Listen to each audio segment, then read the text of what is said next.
So it says here, which species of the following have reactions will oxidize zinc solid? Okay, so I'll give you the half reactions. It's I2 plus 2 electron, 2I negative. E is positive 0.535 volts. And then 2H plus 2A goes to H2.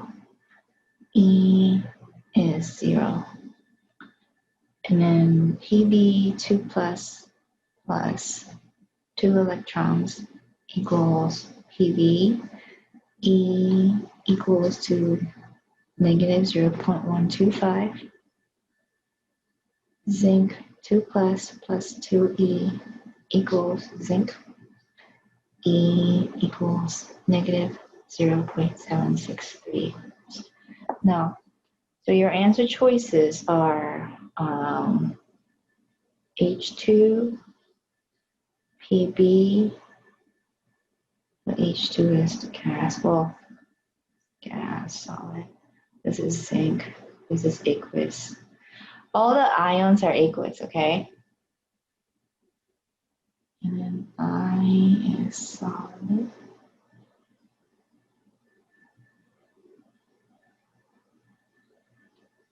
All right, so A, B, and then C, I negative.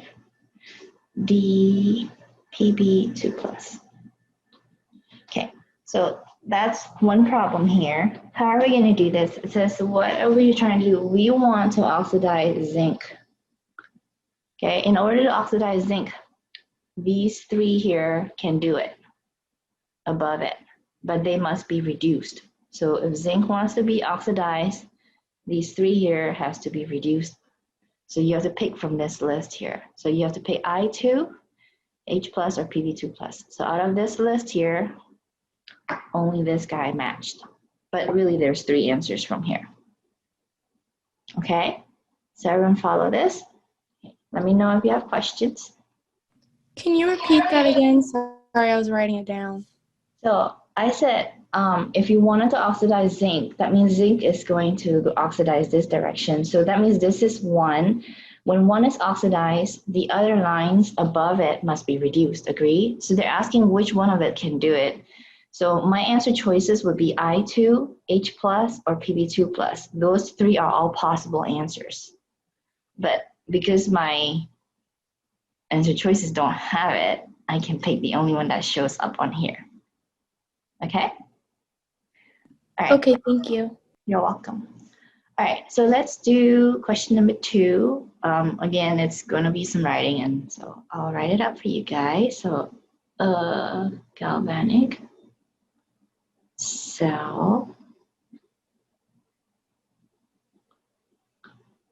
consists of 1/2 cell that contains Ag solid and Ag aqueous, Ag plus aqueous,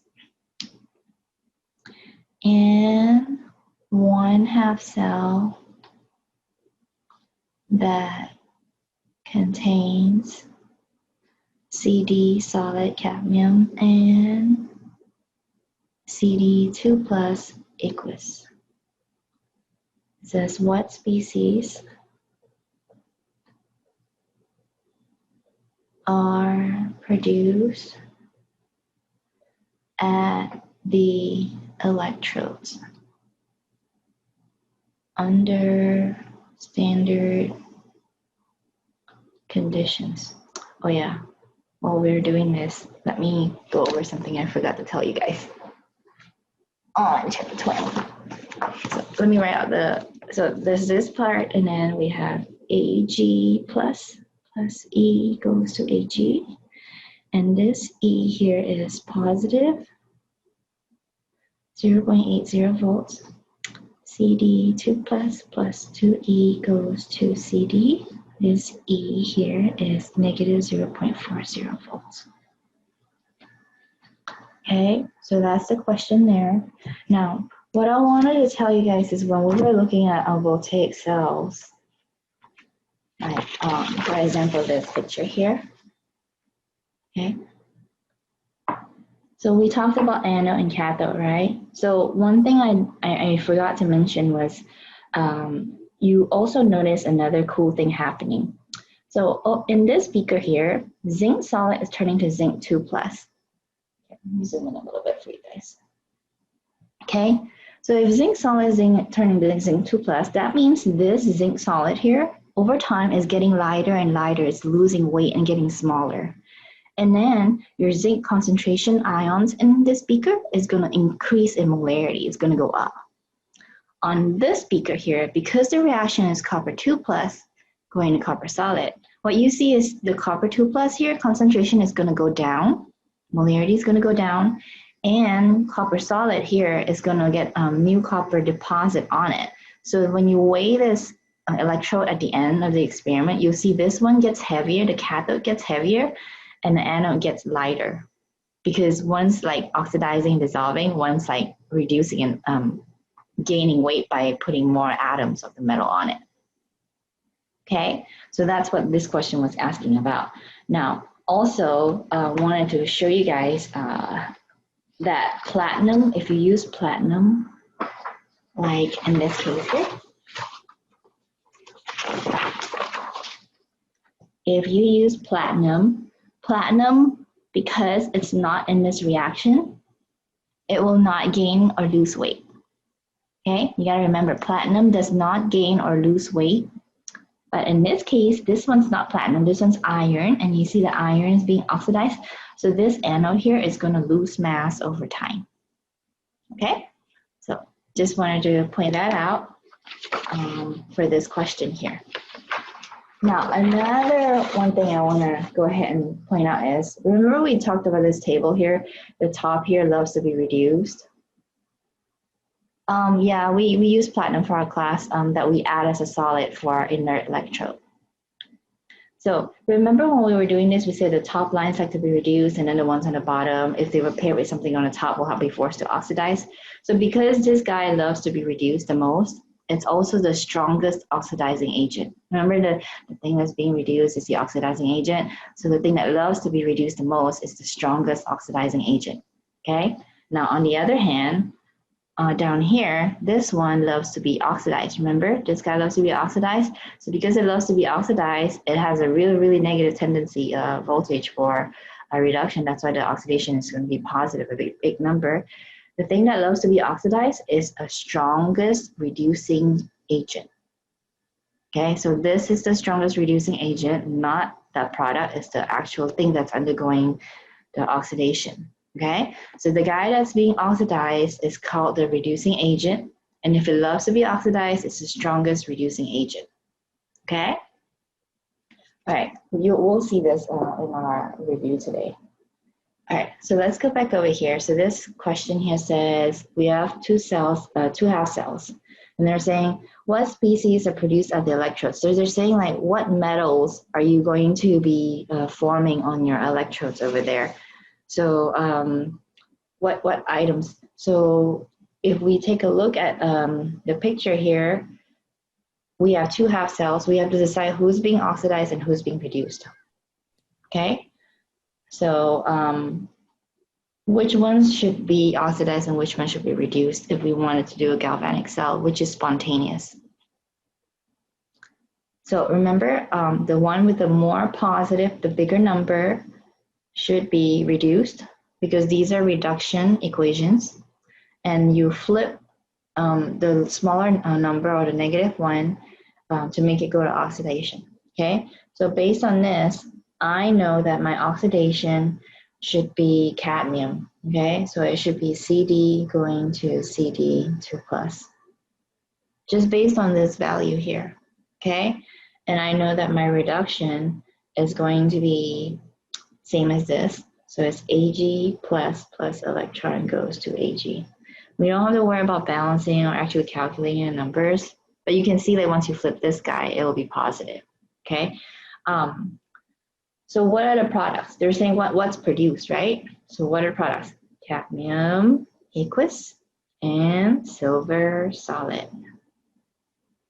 So you can say my anode actually is losing weight. So cadmium will get lighter, right? Like in mass. And then Ag will get heavier.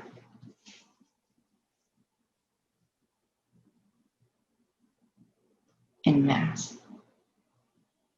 But the products that you're forming is cadmium 2 plus and silver. So silver solid formed at the cathode. At the cathode side, this one will be formed at the anode side. Okay, all right. Hopefully everyone's good. Let me know if you have questions. Let's go to the third question. It says here, Ga solid goes to Ga liquid. Okay, find the delta H and delta S signs. What do you guys think? So this one here is solid going to liquid, and it's a phase change, right? Right. So phase change is solid going to liquid. So what is the sign for my delta H here if it's going from solid to liquid? You guys remember?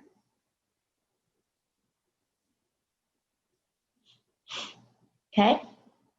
Going up, right? So going up would be positive. And remember I said phase changes have the same signs because solid has a lower entropy than liquid.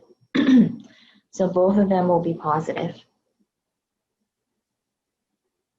Okay.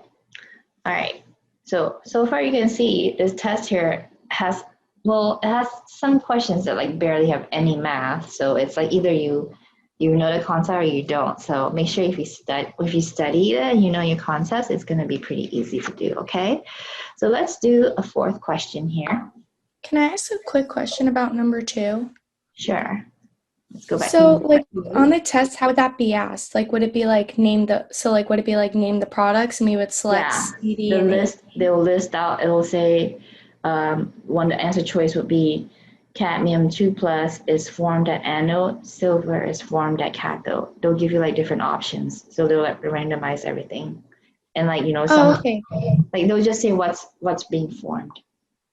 So your answer choices that you see will be like, the one that you want is basically you look for silver is being formed at cathode, cadmium 2 plus is being formed at anode because you're asking what's being produced. If they ask what the reactants, if you ask what are the reactants, you just pick these guys. Cadmium is the reactant and silver plus ion is the reactant at, you know, whichever beaker side. Thank you. You're welcome. All right, let's go to the next question here. Strontium 90 is a byproduct in nuclear reactors. Fuel, can't spell.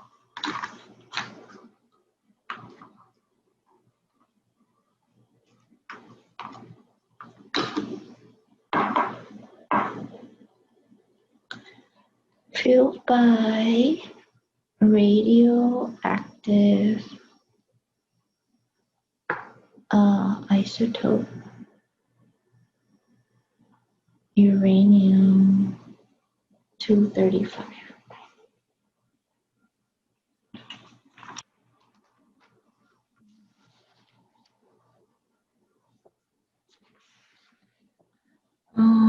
The half-life of strontium 90 is 28.8 years. What percentage of strontium 90 remain sample remains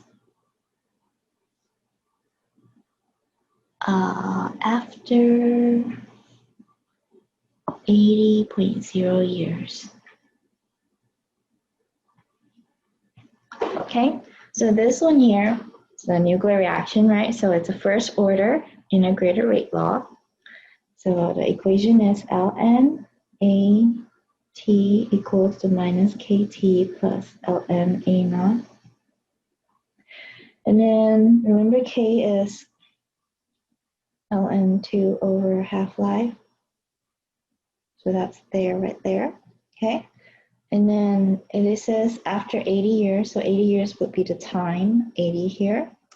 And then it says what percent remains. So this is the percent that remains. This is the percent in the beginning. So beginning percentage is always 100%, okay? So I'm gonna go ahead and fill everything out. So this part, obviously, I have to keep solving. So ln A T is minus KT, so it's ln 2 over my half-life, 28.8 years.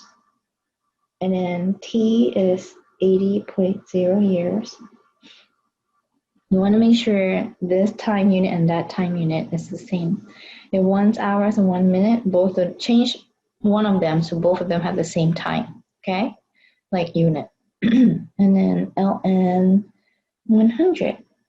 And then we solve for it, okay? So this here, if you put it in your calculator, you should be able to get 2.68, okay? And then to get rid of the ln, we take e on both sides. So e and ln cross us off, and the answer is e to the power 2.68. So AT is e to the power 2.68, which is going to be 14.6. So that means it says what percent of strontium-90 remains. The percent that remains is 14.6% because we started from 100. Now, sometimes the question doesn't ask how much remains. They ask you how much has been consumed or used up. If you wanted to find how much is used up, if you have 14.6 remaining, well, you just take 100 minus 14.6 and you will find out how much you used up. So just be sure to read carefully what they're asking for, okay? So everyone good over here? Let me know if you have questions. If not, we'll go to the next question here.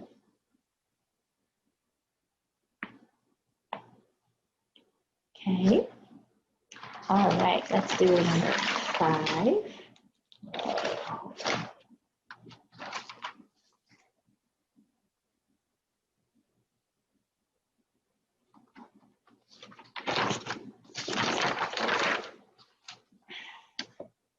All you do to get 2.68 is you put this into your calculator. So I'll show you on mine.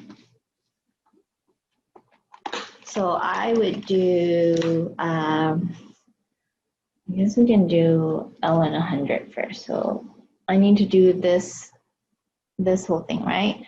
So I'm going to do nitro log of 100. Get that number, that's this right here. And then I have to minus this big term, right? So I'll just say minus, and then I'll do probably a bracket of ln2. And then actually I need to do 2 brackets. 2, close this bracket, divided by 28.8 times 80, close that bracket. Okay, did you guys see that? Ooh. Let me get this. So it's like 2.679. Okay, so you just saw a mistake. Yeah, you should be able to plug it straight in. So and you saw like sometimes I punch in the wrong numbers. So just be careful when you guys are punching in numbers. Just watch. That's why I like the double display line, because you can at least see what you're typing in, because I always put in the wrong numbers for some reason. Yes, it would be 100 minus 14. So if you wanted to find percentage that's left over, all you literally do is take 100 minus 14.6. And then you, oh, okay, obviously you see what I did there.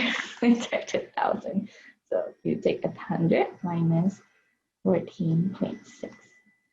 And then that would be like how much percentage that was consumed. Okay? All right, good questions, guys. Let's go to the next question.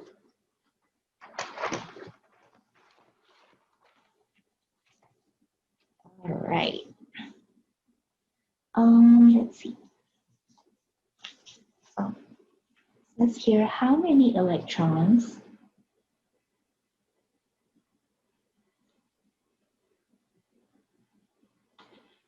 are transferred in the following reaction.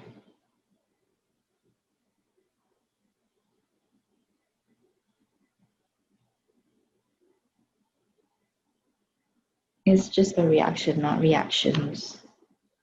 One reaction. And it will say the reaction is unbalanced. Okay, so that means hint, hint, make sure you do this, balance it, okay? So the reaction they gave you is this: Mg solid plus Cr3 plus aqueous goes to Cr solid plus Mg2 plus aqueous. So basically, we're looking for N. Remember, the N is how many electrons are transferred, how many moles of electrons are transferred.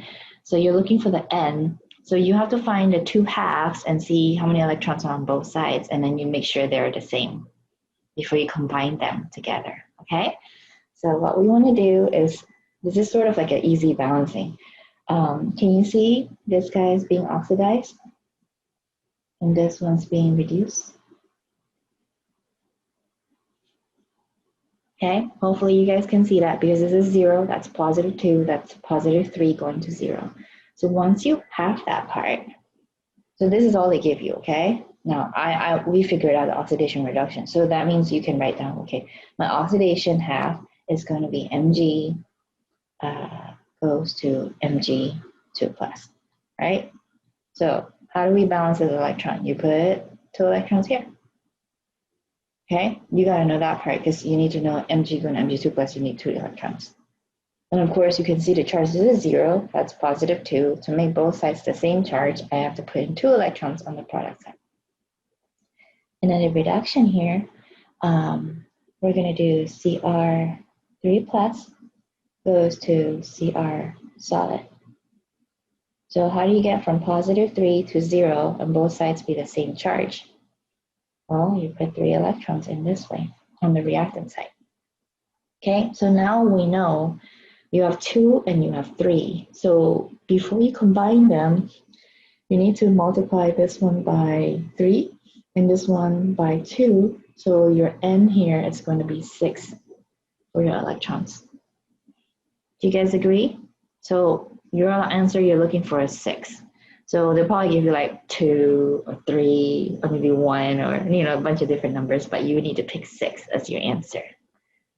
Okay? So let's try another question. What is the shorthand notation? So shorthand notation is another term for electrochemical notation, okay? The one with the lines and double lines. So what is the shorthand notation the electrochemical notation, okay? That represents the following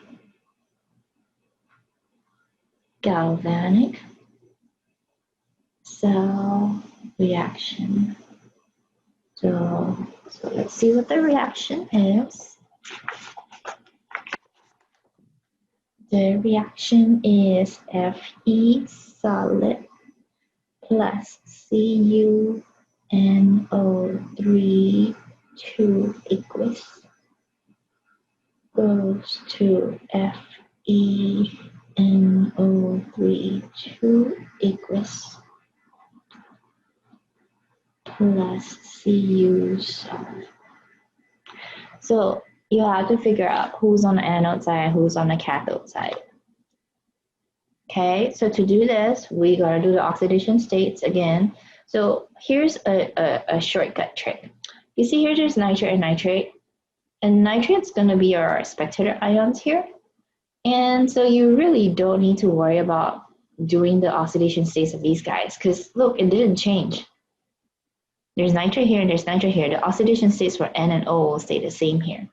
What you're focused on is the other guys. Okay, so you don't even have to waste time doing those. And you can see this is iron 0 going to iron 2 plus. So this one is oxidation. And then copper 2 plus is falling into copper solid. That one's reduction. Okay, so once you know who's anode and cathode, you can go ahead and start writing the electrochemical cell notation. Okay, so remember anode is the solid, so this one's the cathode, the solid. So you start with anode, you write Fe solid, and you draw a single line, and then what should be in the same beaker as Fe?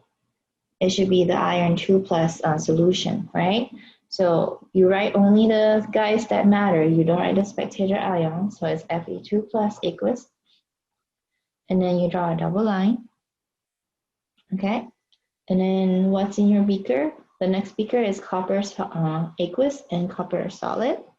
So obviously you gotta do your copper solid at the end because that's your electrode. So you do copper 2 plus aqueous. And then we do copper solid.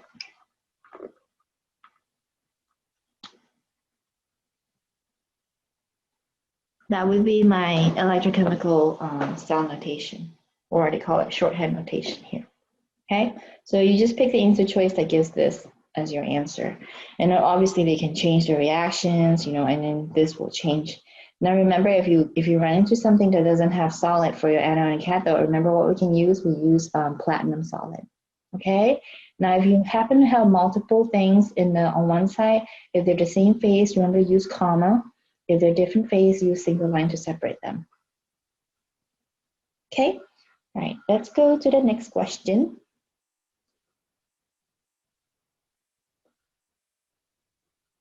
Use the standard half cell potential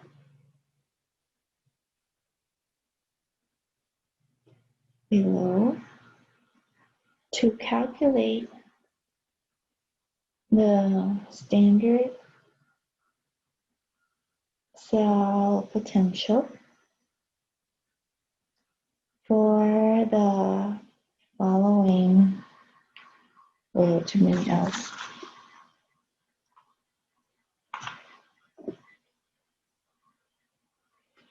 Reaction occurring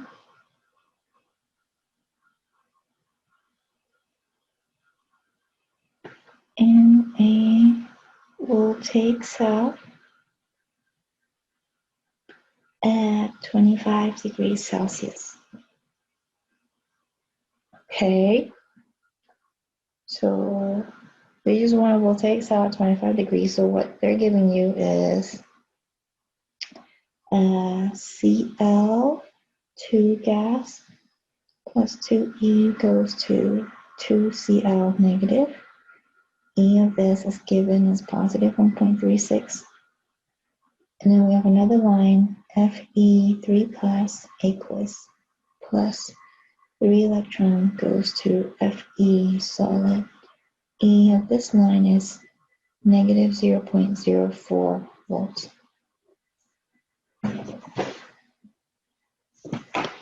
Okay, so we have this here.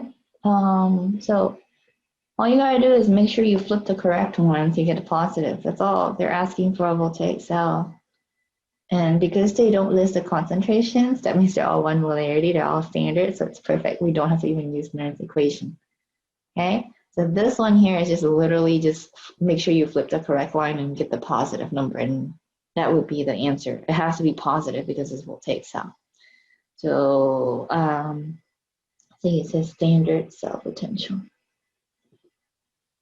So it's standard conditions, okay? So you're looking for E cell for a voltaic cell that's a positive combination. So which one should you oxidize and which one should we reduce?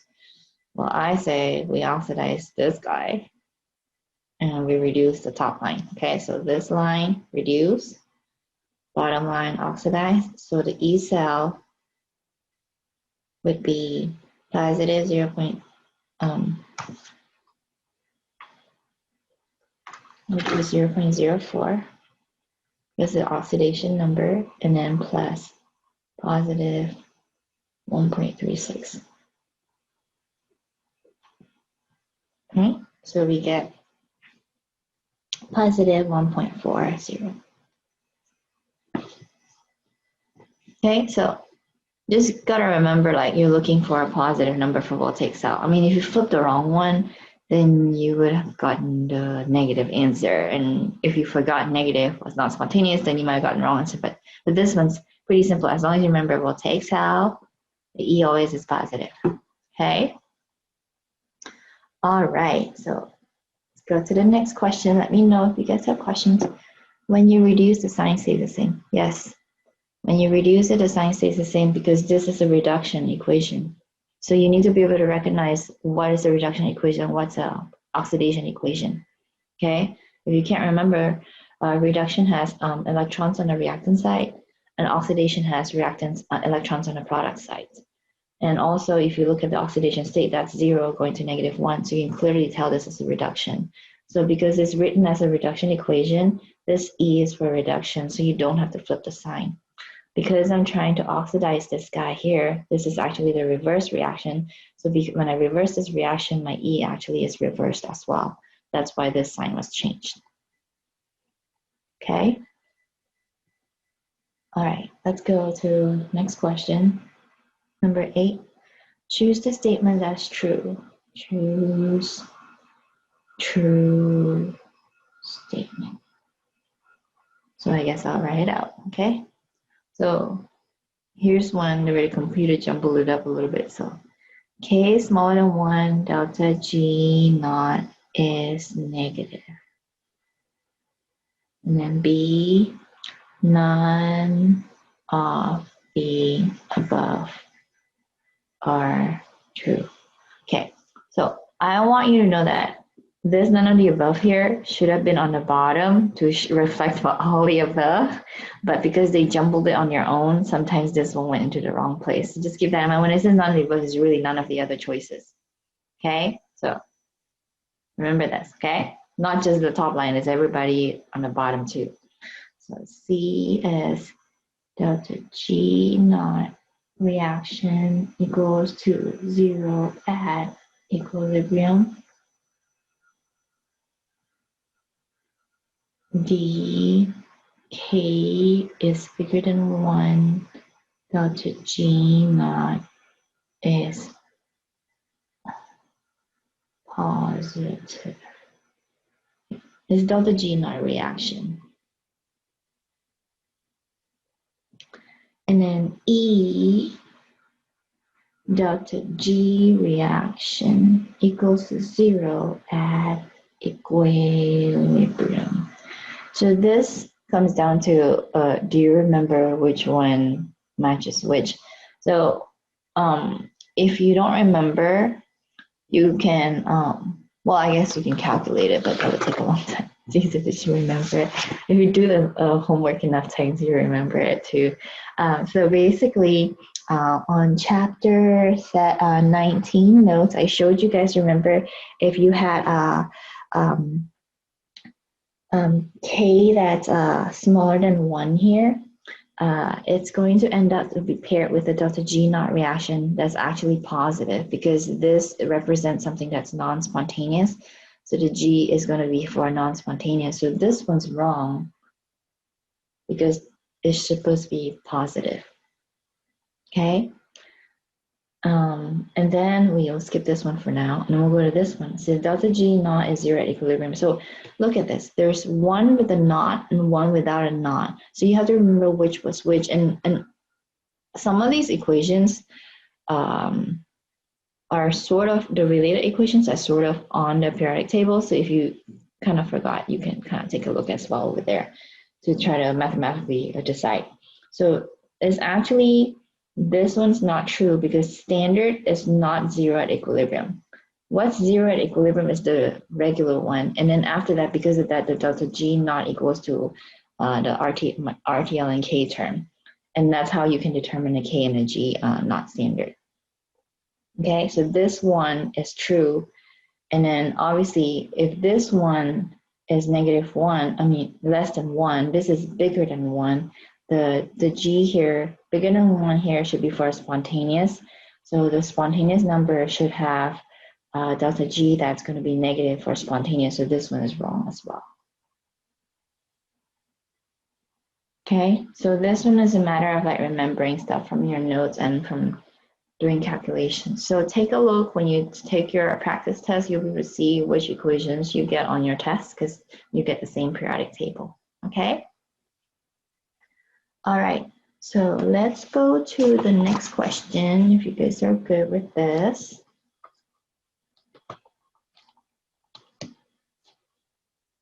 All right, next question we have, what element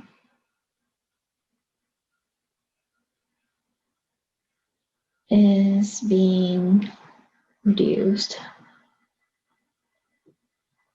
in the following redox reaction?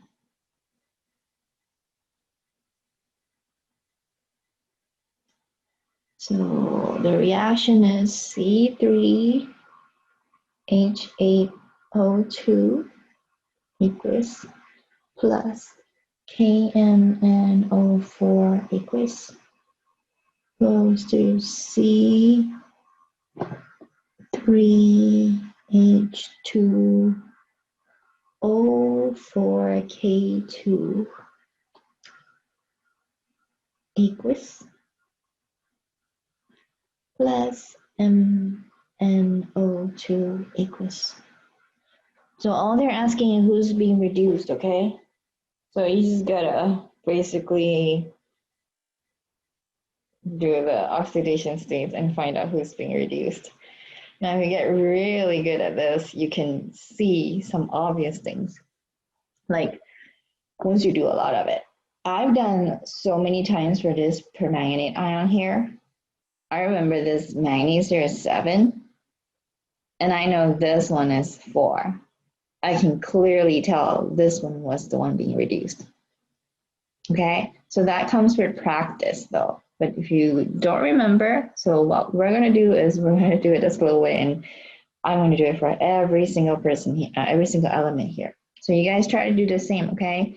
Why don't you try doing oxidation states for carbon, hydrogen, oxygen, potassium, manganese, and oxygen here. Do it for every single element, and then we'll decide who's being reduced. But I can see from here. So if there's something that you already know for sure that you know the answer, don't bother doing all the other work to get there. Just go ahead and circle the right answer, okay? But since we're practicing, we can take our time. So hopefully you guys remember how to do this. So let's start here. So you work on it too. Try not to like look at this if you can. Like, you know, if you're watching and record it, just take a pause and work this out and then see what you work matched. All right. Plus 2O2, 2O equals 0.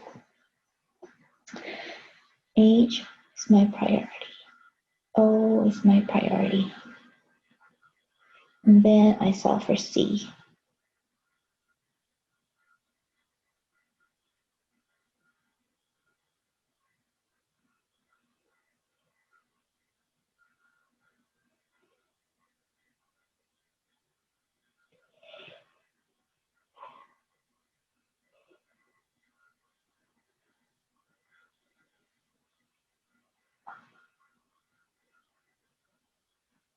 Oops.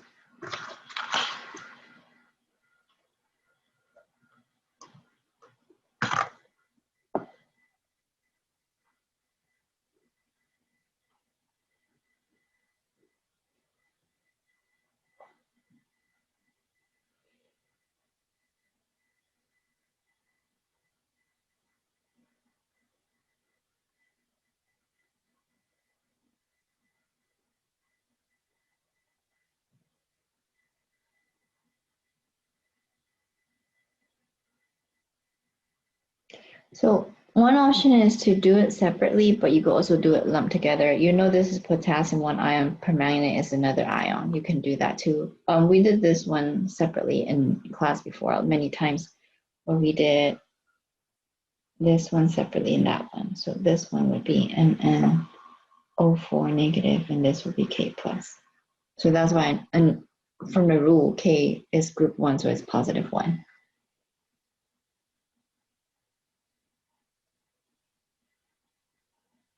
But I'm just lumping it together here.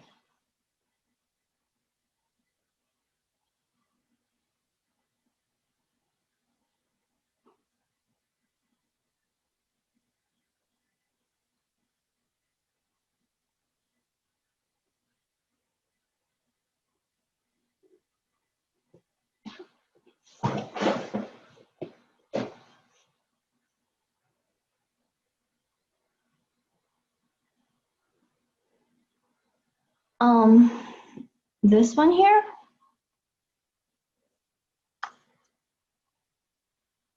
it should be negative because the 4 is on this side and then I minus here. And then you get negative 4 over 3.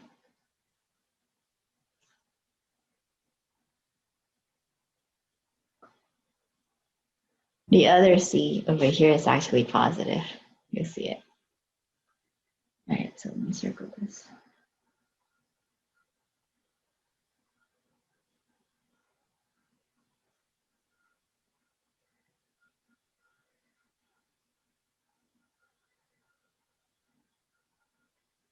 Oh, it's already here.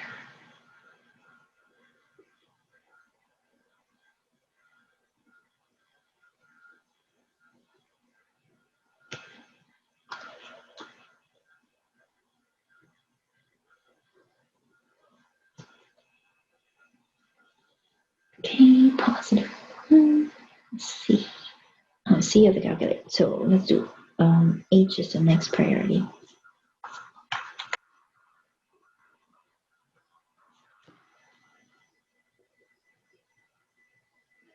O was the next one. And then we'll solve for carbon.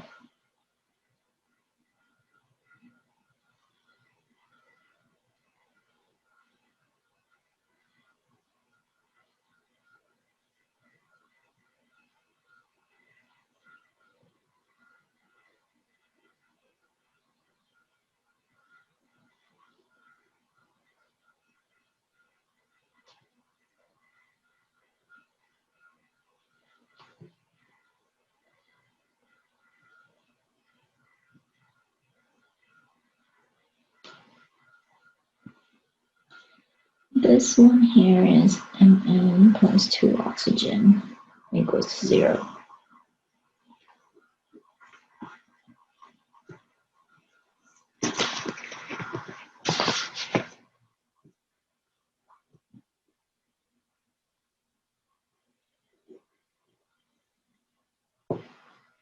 All right, so that's how I know who's being reduced is 7 going to 4.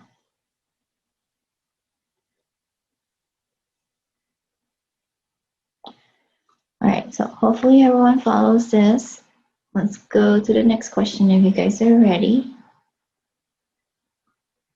Leave that so you can still write. So the next one is calculate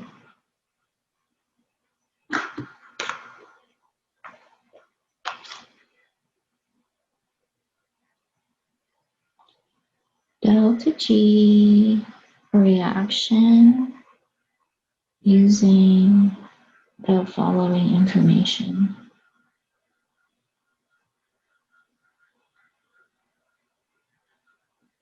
So I can tell since we're really taking our time, we're probably going to run over class time today, but I will do a poll at end of class time so you guys can still take the poll, and then I'll continue with a review after that. So let's do delta G reactions, following reaction.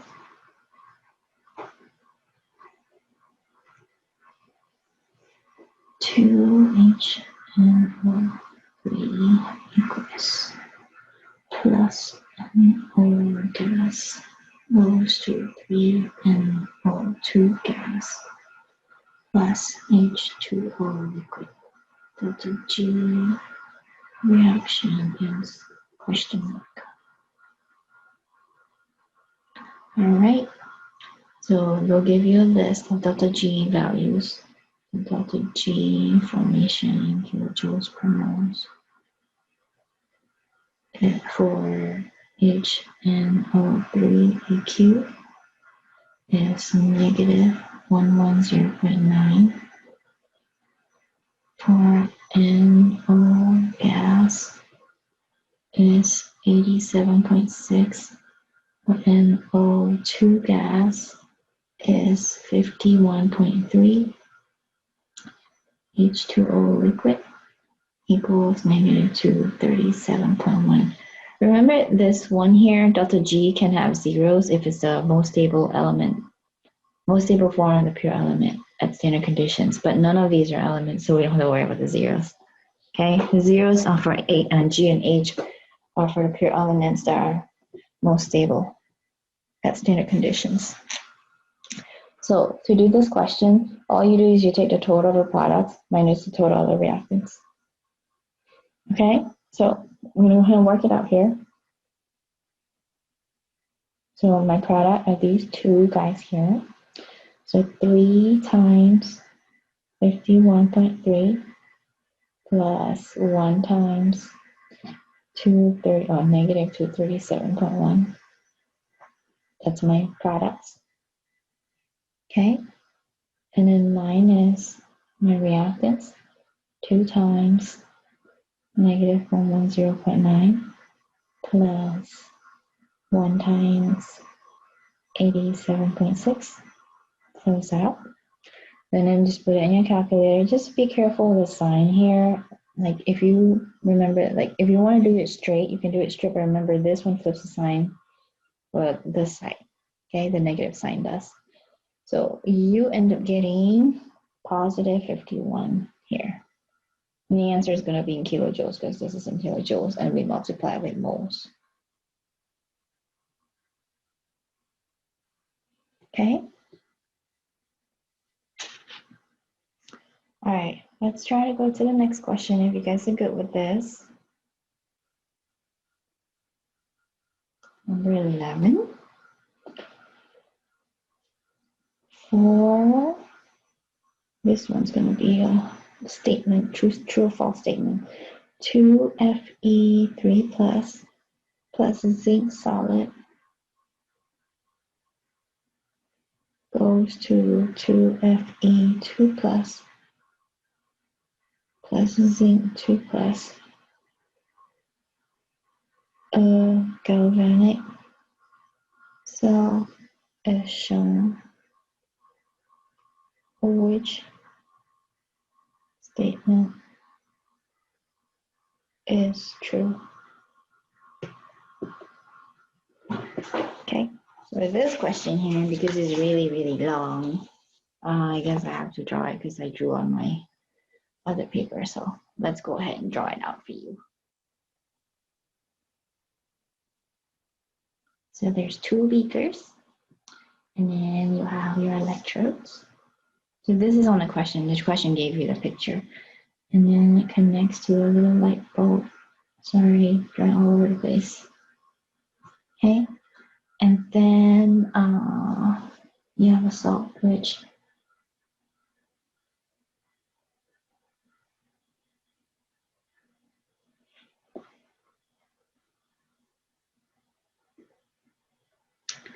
And then they say in here, the salt ratio K2SO4.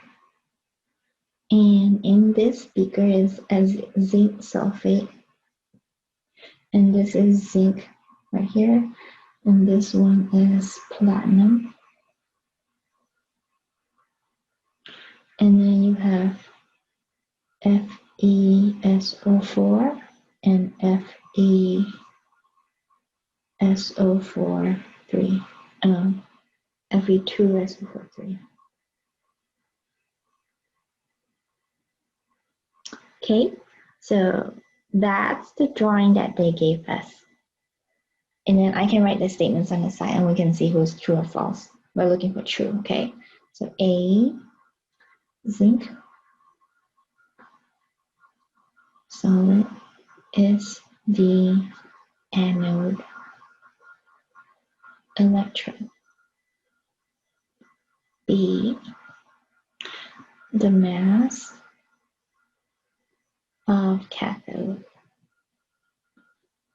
changes during the spontaneous reaction. C, platinum platinum ion is the inert cathode electrode.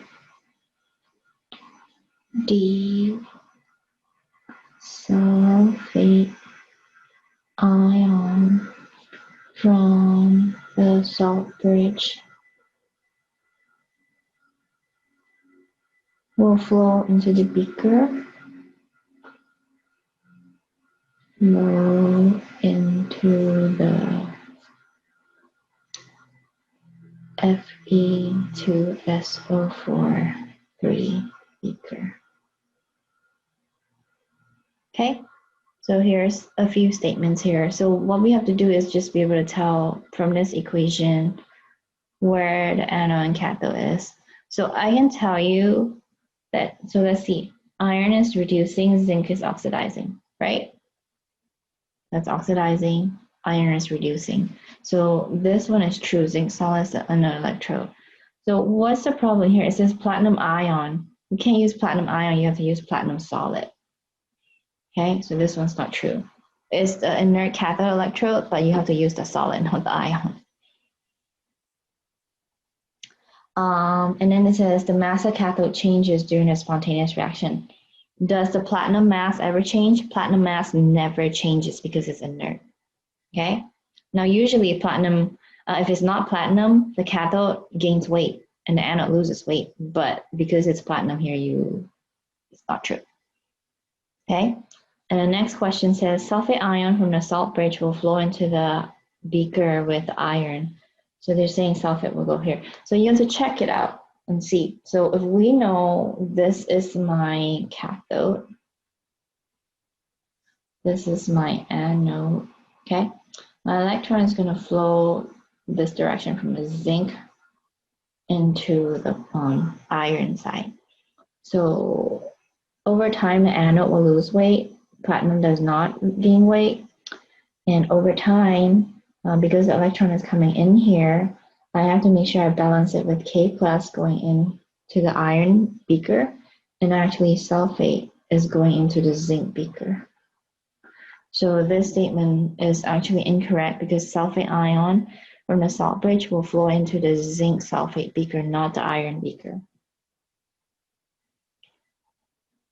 Okay, so hopefully everyone follows. So you just have to be able to see from this equation here what's happening, and based on that, draw out and kind of recognize on the picture which way is flowing what, and then you can tell what's flowing in the salt bridge. And you can tell where the electron is flowing. And remember, the anode is labeled negative and the cathode here is labeled positive. Okay. All right. Let's try another question.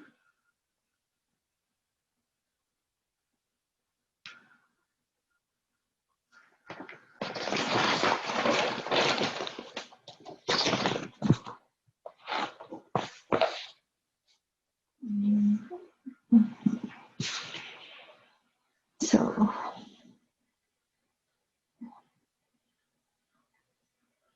CO2 liquid going to CO2 gas. Okay. So it says, like, pick a statement that applies. So I'll write out the statements. Low temp reaction non-spontaneous, delta G bigger than 0, and at high temp reaction is non-spontaneous.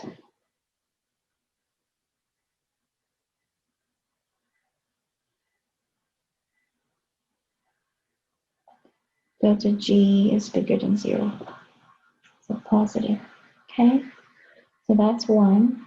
And the next one says at low temperature, reaction is spontaneous. Delta G less than 0. And at high temp,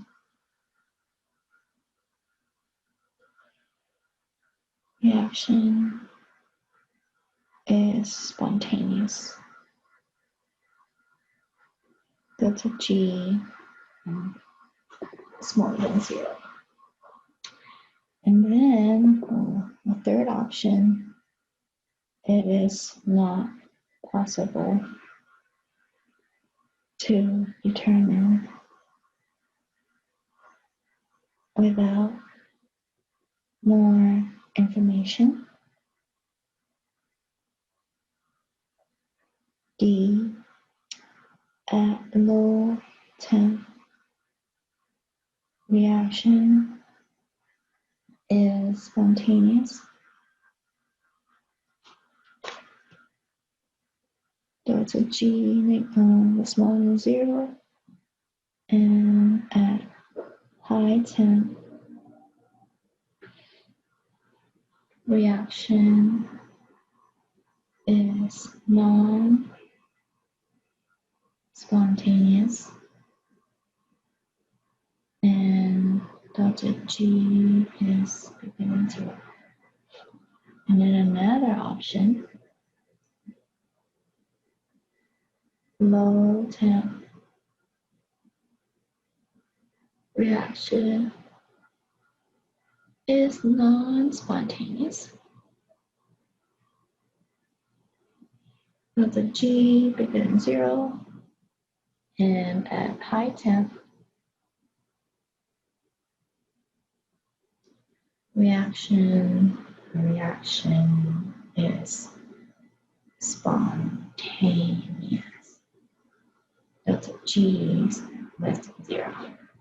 Okay, so to do this question, you have to know the H and S sign and then plug it in, or if you memorize the table, you'll be able to tell if it's spontaneous at low or high.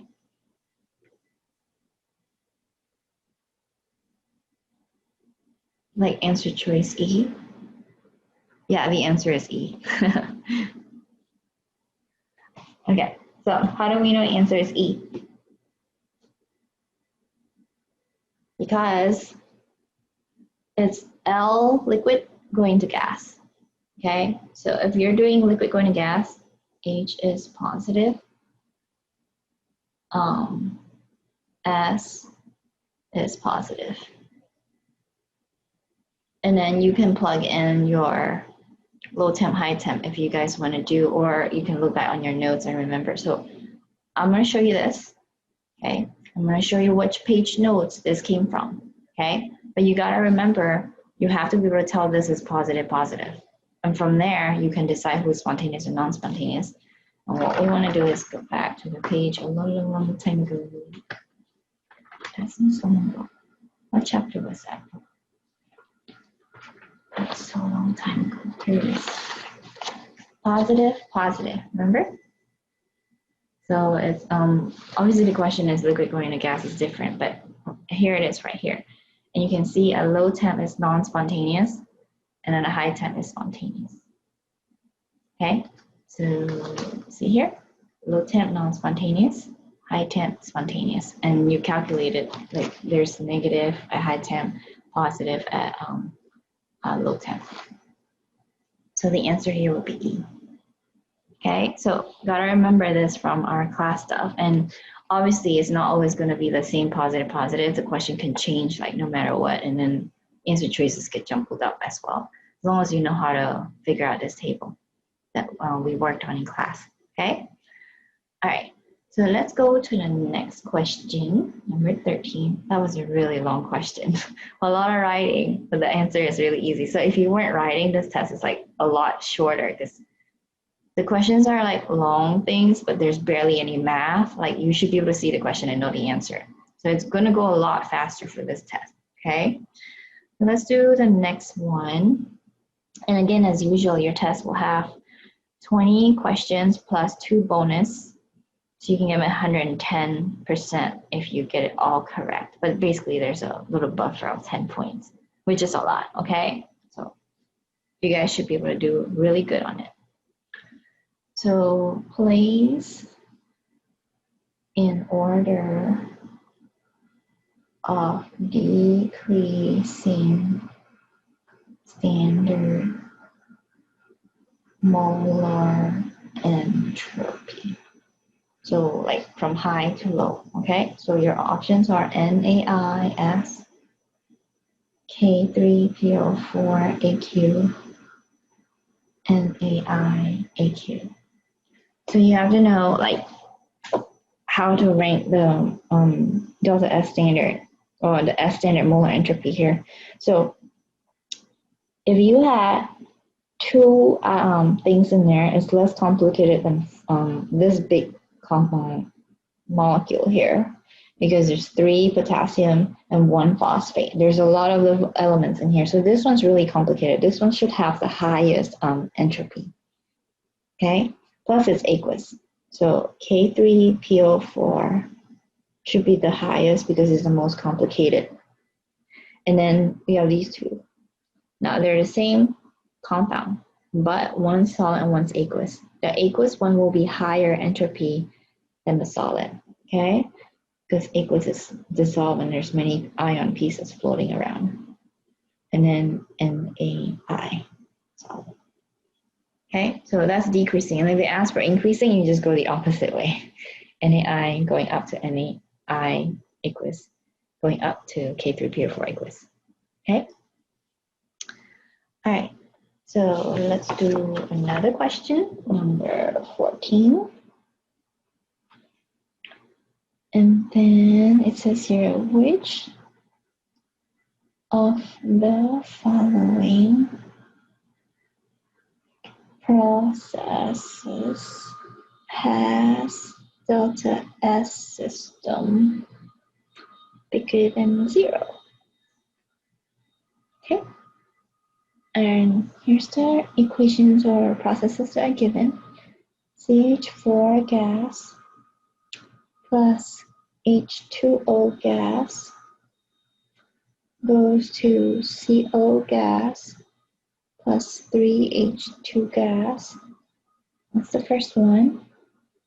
The next one is BN2 gas plus 3H2 gas goes to 2NH3 gas. And then C is H2O liquid goes to H2O solid. D is Li2CO3 solid plus H2O gas goes, plus CO2, I forgot my CO2.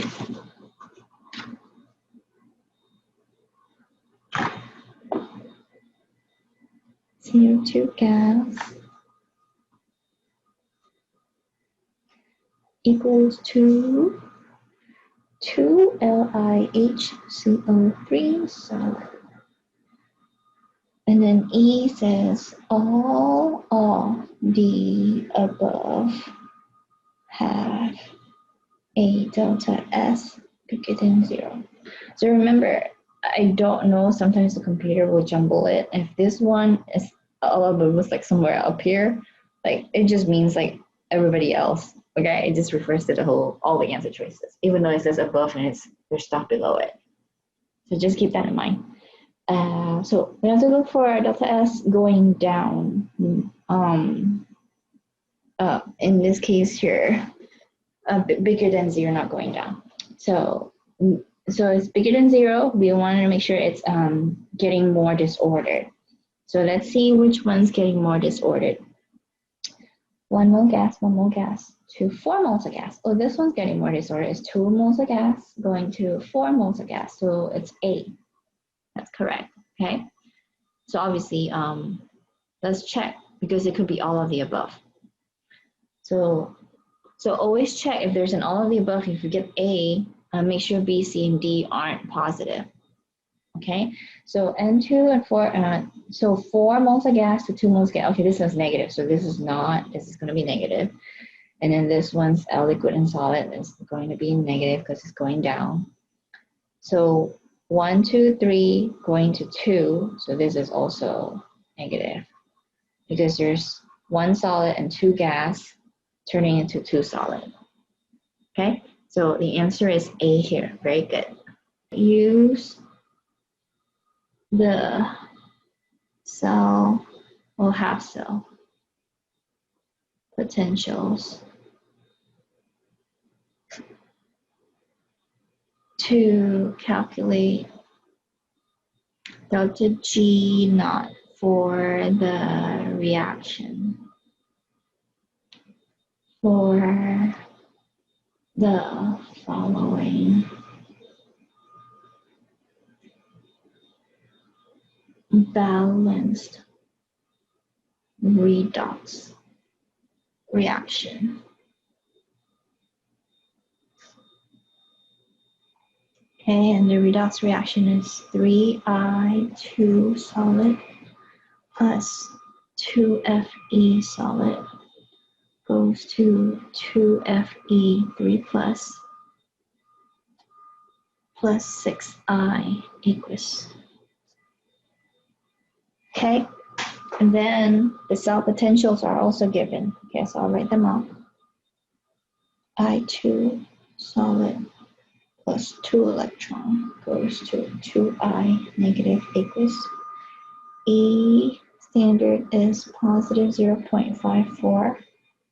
And then the next line they gave us is Fe3 plus aqueous plus 3 electron goes to Fe solid. So E naught for this equation is negative 0.04 volts. Okay, so they gave you all of this and they say they want you to find delta G naught. So you need to find a relationship between basically delta G and E because you can get E over here. Okay, so let's go ahead and get E and then we'll work and then to get to G after that. So how do you do the E? So it says here this one is I2 going to I negative. So this one here is I2 going to I negative. So this one here is no need to flip, keep as is. Okay, that's a reduction because this is a reduction here. And then you have Fe going to Fe3 plus, Fe going to Fe3 plus. So this is my oxidation line. So you have to flip this line. Okay, so flip this one here. So my E cell is E of oxidation, which is positive 0.04 plus 0.54. Because you don't flip this one, you flip the bottom one, right? You flip the oxidation line. So you get my E cell to be positive 0.58 volts. Okay, now to get the delta G, I'll give you the equation. This will be on your periodic table as well. It says delta G equals to minus NFE. Okay, so that's the E cell right there. So you can plug the E and the F is on the periodic table as well. You can put that in. And then you have to find your N. So you need to know number of moles here. So how many moles do we have to combine here? If this is 2 and this is 3, what do we do to combine them? And you can kind of see they multiplied I by 3. So it's going to go to 6. Very good. So N will be 6, okay? So negative 6 moles of electron. Faraday's constant is 96485 coulombs per moles of electron. Okay, that will be given. I think your periodic table actually says 96500. It doesn't matter because when you round up, we're only keeping like 2 suffix in the answer. Okay, so we're good. This one is exactly 6 moles. And then E is calculated positive 0.58 here. Now, I want you to remember volts is actually joules per coulomb. So let's go ahead and write joules per coulomb so you can see why it's joules is the answer here. See how the coulomb cancel off, moles, electron cancel, you have an answer in joules, right? So then you just put this together in your calculator, okay? And now you get a really big number. Since it's negative here, so it's negative. I got a huge number. It's like 335,767.8 joules, like really, really long. And then the answer choice, usually delta G is going to be in kilojoules, so you just divide by 1,000, so divide by 1,000. Actually, I think I'm missing the, let me redo my math real quick. I wrote something down wrong. I think it's like, so 6 times 96485 times 0.58. 335,760. So the decimal is right here. Yeah. There we go. And then you divide it by 1,000. So it's negative 33.57678. Okay? So that would be your answer. I mean, depending on what they gave you, but usually delta G will be in kilojoules and delta S will be in joules per Kelvin. Okay? So that's number 15.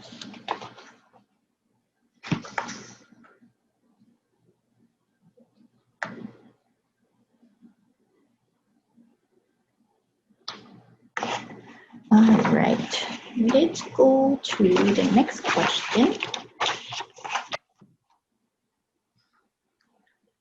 Number 16.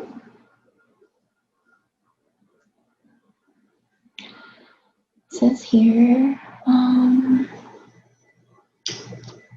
okay, using the following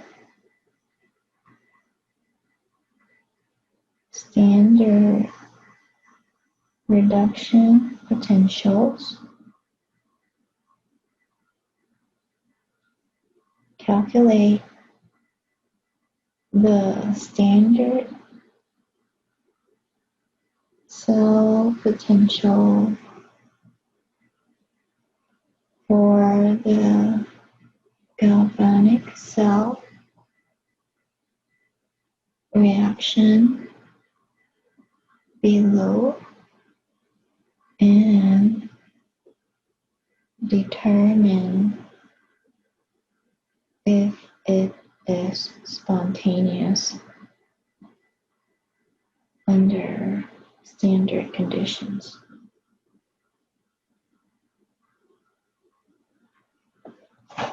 Okay, so the equations that are given, so they give you Fe3 plus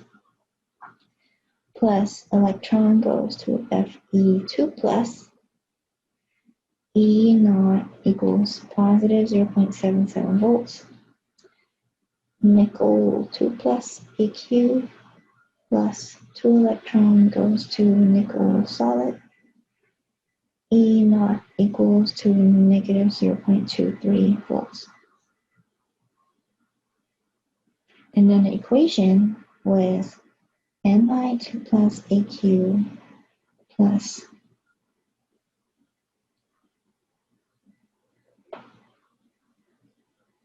okay, so this question here, they shouldn't have said galvanic. It's not galvanic here. It's electrochemical. Sorry.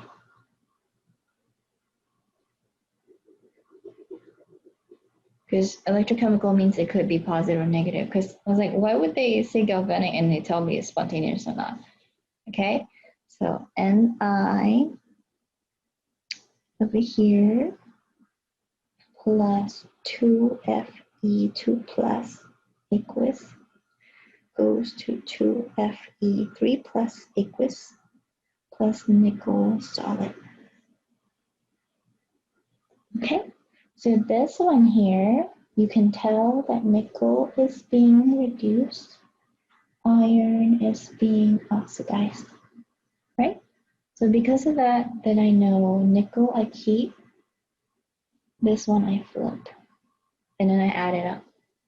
So when you add it up, it's going to be a negative number. So E cell is negative 0.23 volts plus negative,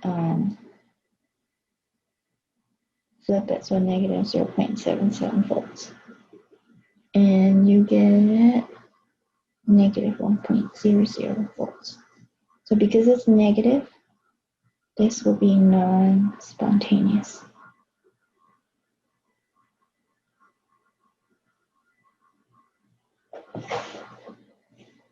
Okay?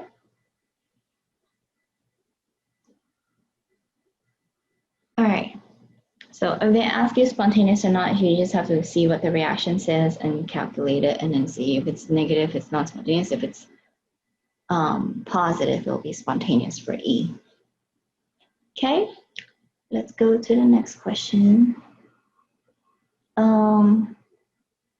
This one here, no, because if you wanted solid, you would need 3 electrons here, and they're doing just the iron. See, iron 2 and iron 3. So there's iron 2 and iron 3. So there's multiple lines for iron if you look at the table that we have.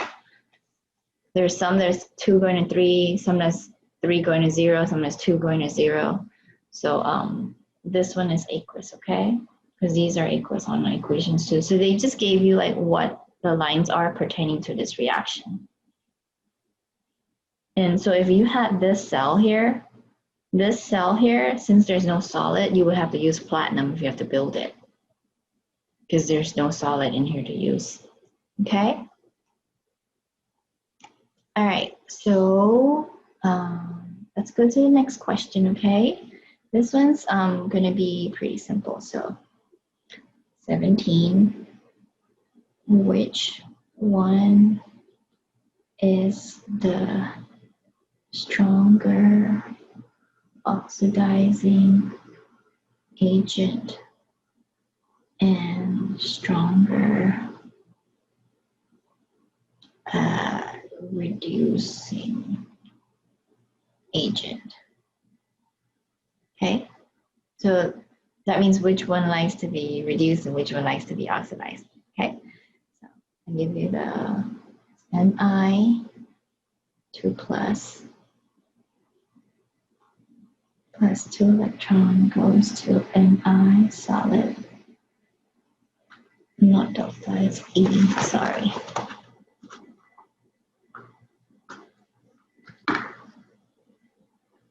E naught equals to negative 0.23 volts. And then the next line is Br2 plus 2 electron goes to 2 Br negative. E of this one is positive 1.09 volts. So based on this here, you just have to pick which one is the agents, right? So you just have to decide who's being oxidized and reduced. So spontaneously, based on these numbers here, I want to make sure this line here oxidizes, this line here reduces. You guys can see the rationale behind it? Because this is a bigger number, the positive one should stay reducing, and the number that's negative should be flipped to be oxidizing. So if this is being oxidized, this guy is being oxidized, right? If this is reduced, this one is being reduced. So the agent here would be, so they'll give you like different options, but the option that you want to pick is Br2 is a stronger oxidizing agent than nickel 2 plus. Agree? Because if you're comparing these two, this one prefers to be reduced, so this is a stronger oxidizing agent than that one.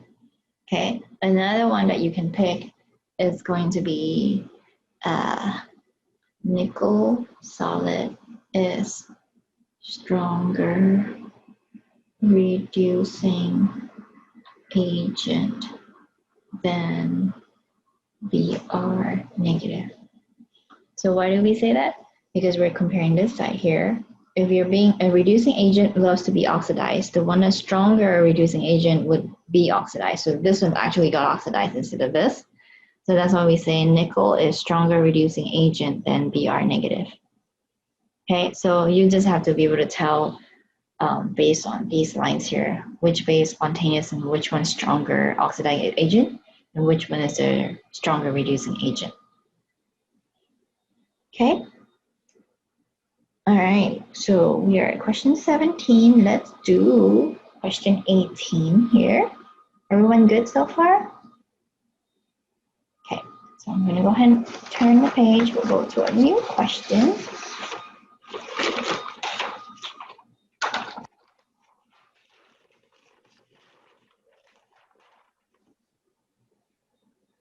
All right, this one here, we are going to do Hess's law.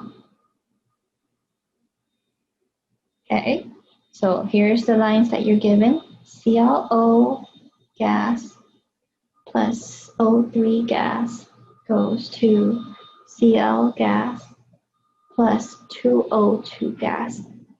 Delta G naught reaction equals question mark. We don't know this line. Okay, and then let's see what other lines they gave us.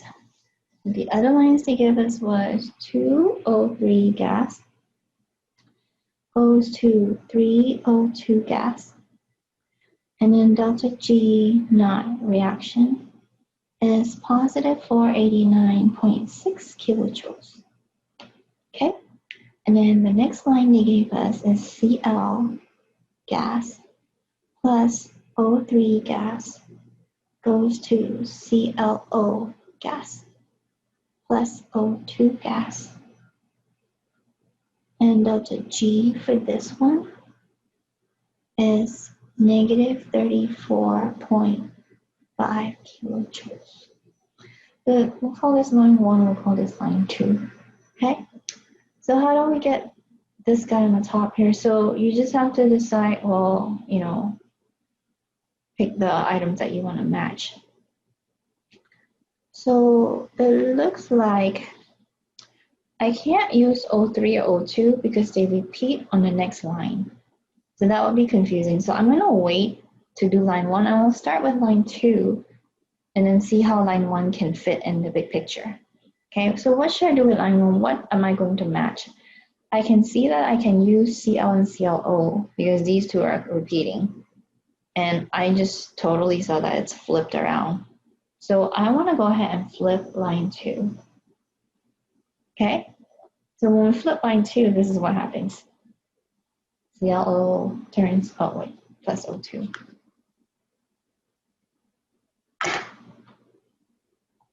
Turns to Cl plus O3. And then my delta G now is going to be flipped sign, so positive 34.5 kilojoules. Okay, and then how do I use line 1? What do I do with line 1? Well, I know that I need O3 and O2, O2, so I need one O3 on this side. But I have, what line 2 gave me was actually I have one O3 on the opposite side. So I really need to try to put in extra O3 on this side so I can cancel it out. Now if we take a look, line 1 has 2 O3. If I put 2 O3 on this side, 2 and 1 on the opposite side will cancel the 1 off, and I'll have 1 left over here. So that would be perfect. So I'm going to go ahead and keep line 1 the same because it looks like it'll fit that way. Let's try it. 2O3 going to 3O2. And then my delta G, because I kept it the same, is positive 489.6. And then I want to check. So see what cancels off. So this is all my reactants, this is all my products, right? And I can see that my O3, 2 and 1, so this one cancels off, this one I have 1 left here. And then I have O2 here, and I have 3 O2, so this one cancels off, and then I have 2 left over on this side, which is great because I'm looking for 2 in my answer. So that means we added them up, right? You get the equation that you wanted, and delta G you also add up. So these 2 values. And with this one, when you add it up, you should get positive 524.1. Okay, so that's just one example of Hess's law. So we've done a few in class as well, and you'll see a lot on your homework and quizzes as well in extra credit. Well, you already did extra credit, but there's some more extra credit. All right, so let's do question number 19.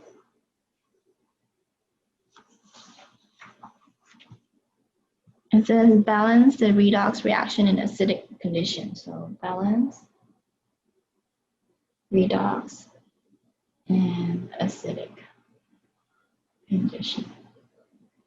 All right, let's do this. And it says what's the coefficient in front of nickel and H plus after you balance it, basically. So let's get the redox reaction out. They gave us Ni2 plus NH4 plus AQ goes to NiS plus NO3 AQ. All right, so that's what they're given. And we can go ahead and work on that. We'll try to figure out who's being oxidized, who's being reduced. So I can see nickel is being reduced. Okay. And for my ammonium here, H is positive 1, N is going to be negative 3. This O is negative 2, N here is going to be positive 5. So you should be able to calculate this. Because H and O are your priority, you calculate N. So you can see N here is being oxidized. So now we have our 2 half cells that we can write separately, okay? So my oxidation half is NH4 goes to NO3. And my reduction half is going to be Ni2 plus going to Ni solid.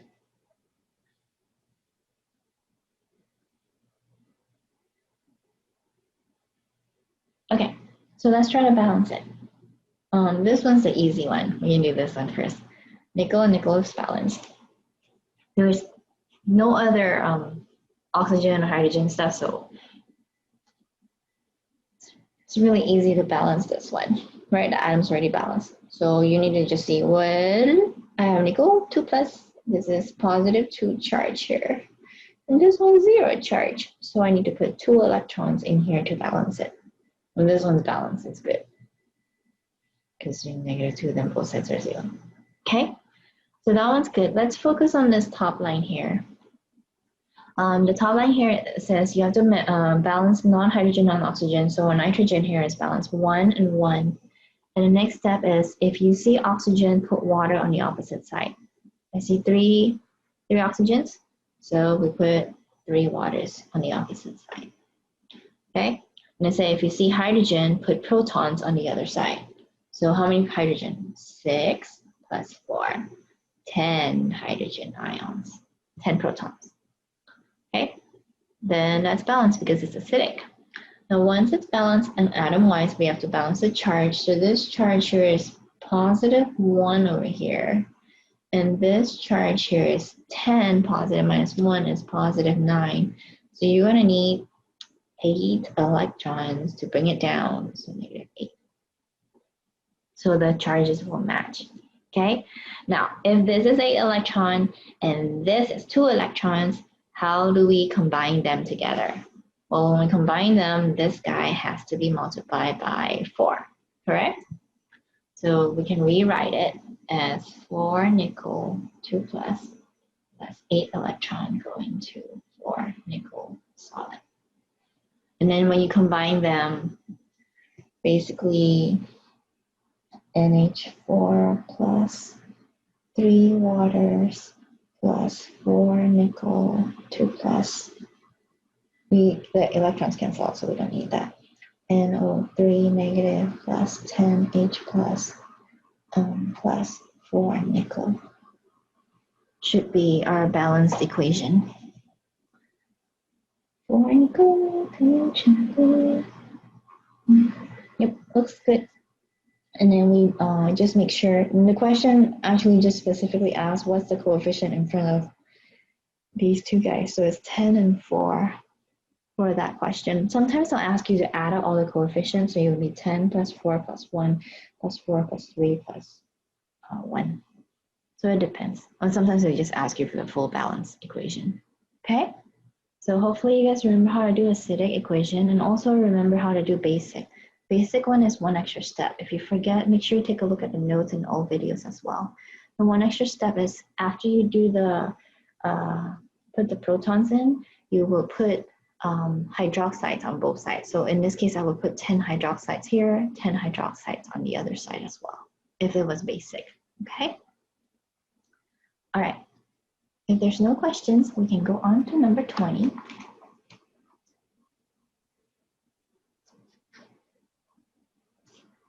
So for number 20, it says calculate, well, it says estimate delta G reaction for the following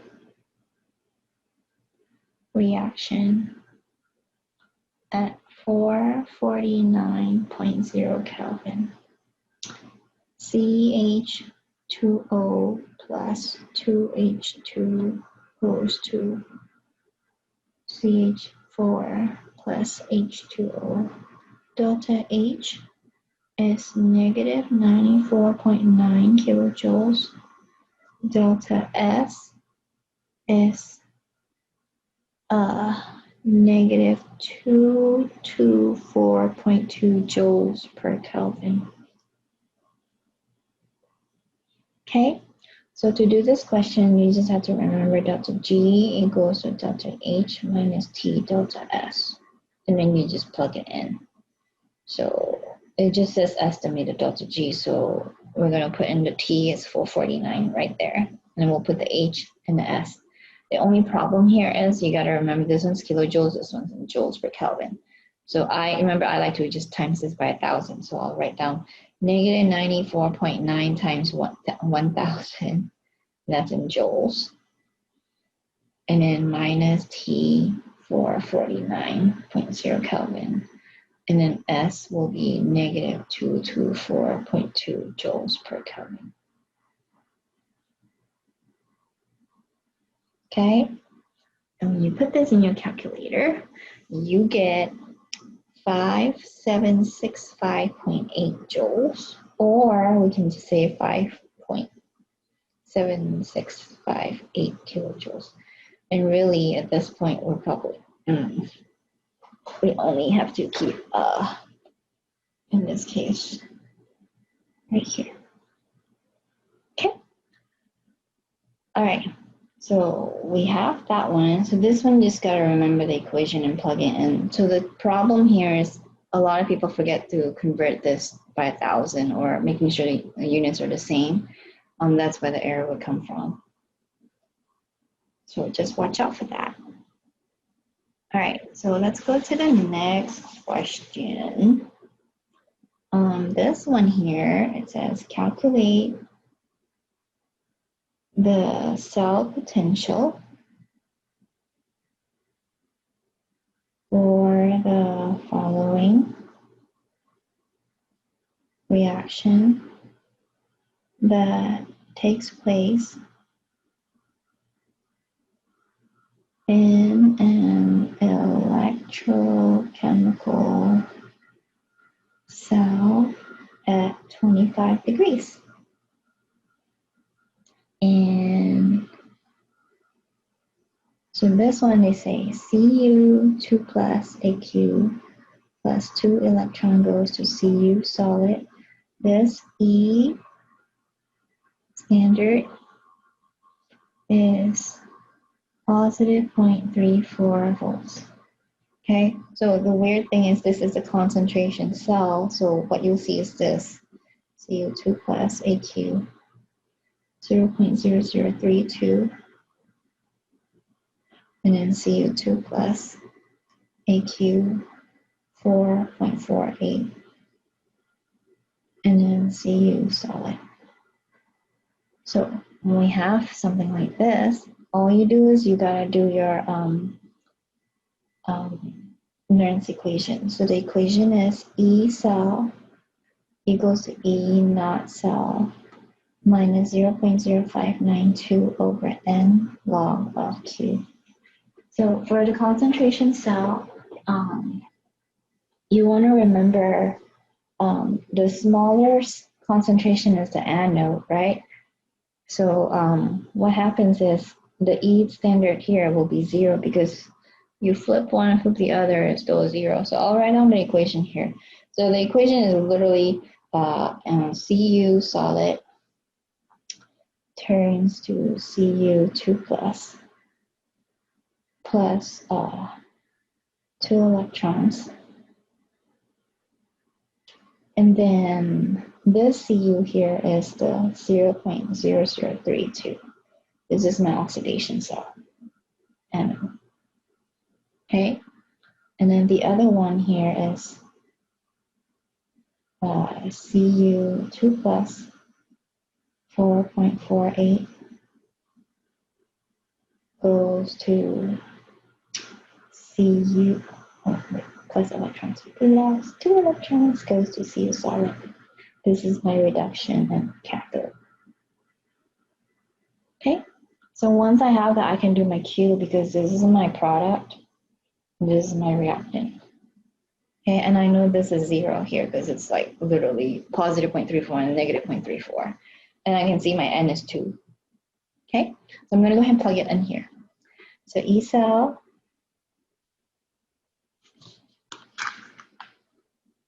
not standard, the standard is 0. Equals to 0.0 volts, this one here, minus 0.05. I'm not going to worry about writing the volts. 592 over 2 log Q. So Q, products, reactants. So 0.0032 over 4.48. And we coefficient all 1 to 1, so it's just literally that number over that number. When you put it in your calculator carefully, it actually turns out to be a positive value. It's a little bit, because it's off of zeros, it's not a big number, so it's positive 0.093. So this is a Nernst equation for our concentration cell, okay? And then the next question says identify the compound with standard free energy of formation equal to 0. Remember, this one is the element at its most stable form in standard conditions, okay? So NaF solid, BH2 gas, CO3 gas, DCO gas. E, it is hard to determine. Well, there's one that's an answer here. So you have to pick the element that's most common.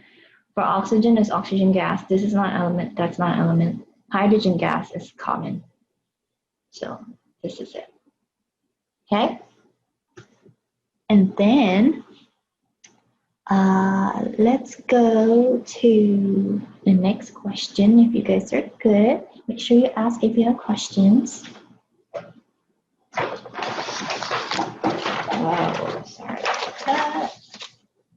Knocking over stuff. We are going to do number 23. For number 23, we have Br2L plus 2 electron going to 2 Br negative. E not equals to positive 1.09 volts. Na plus Aq plus E goes to Na solid. E not equals to negative 2.71 volts. Which of the following is the strongest reducing agent? And here's your answer choices. Br2 liquid, Na solid, Na plus, and Br negative. So for this one here, you just have to decide again, which one would have the tendency to be reduced, which one will be oxidized. So this line would be reduced, this line would be oxidized, because this is a negative number one. We want to flip that. So they are looking for the strongest reducing agent. It means the guy that loves to be oxidized. It will be this one. This is the guy that loves to be oxidized. Now, if they ask the question strongest oxidizing agent, it will be this guy. This is strongest oxidizing agent. Okay? Everyone good with this? Can you guys follow? So the answer strongest reducing, so it'll be Na solid. So let's pick this one. All right, let's do 2 more, okay? And then your patience will have paid off. Place the following in order of increasing molar entropy at 298 Kelvin. So it's H2O2, F2. So how do we arrange molar entropy? So one of the things is, well, they're all similar, 2, 2, 2, and they're all identical. So you would arrange by molar mass.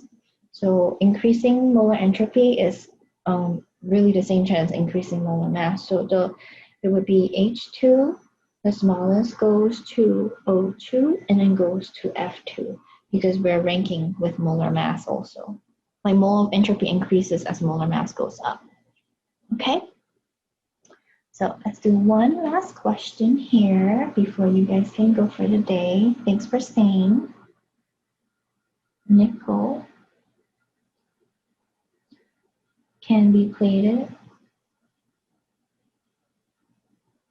from aqueous solution according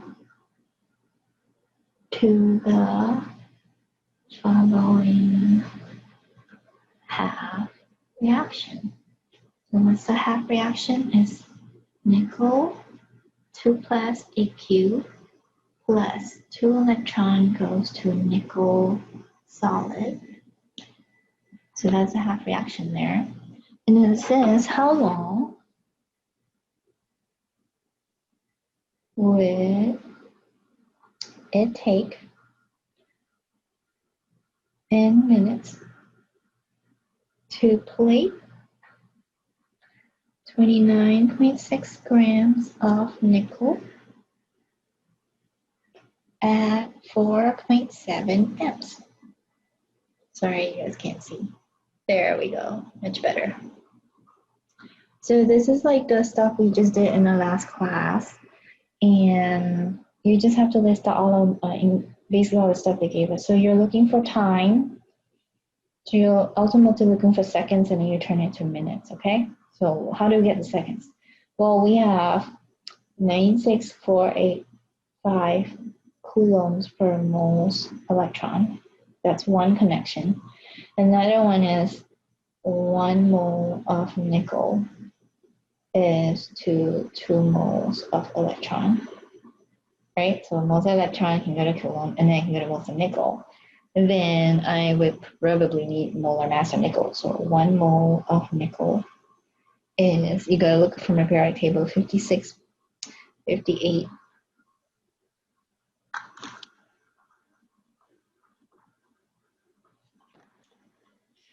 8.6934 grams nickel, because I know that way I can connect them together.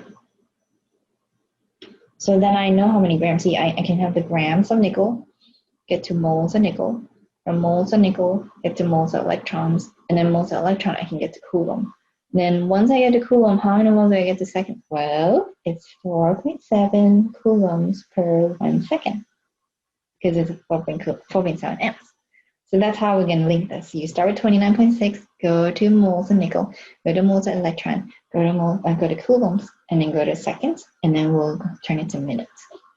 Okay, so let's work it out together. Let's go back here.